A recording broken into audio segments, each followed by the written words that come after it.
Coach, ito, nadagdagan na kayo sa 50 greatest. Kasama mo na ngayon si Junmar Pardo. Anong masasabi mo na?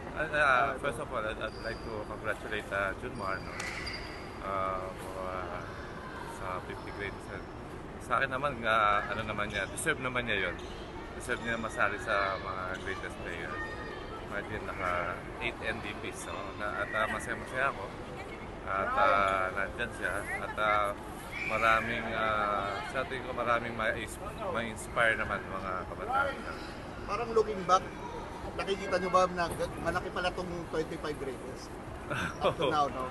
Yes, so imagine ganun na pala katagal yan. So 25, tapos nag-40, ngayon nag-50. So yeah, congratulations din sa mga sa PBA. Coach, meron pa ba kayong di ba lumabas yung yung next 10? Meron pa kayong nakita na dapat kasama tong pair na?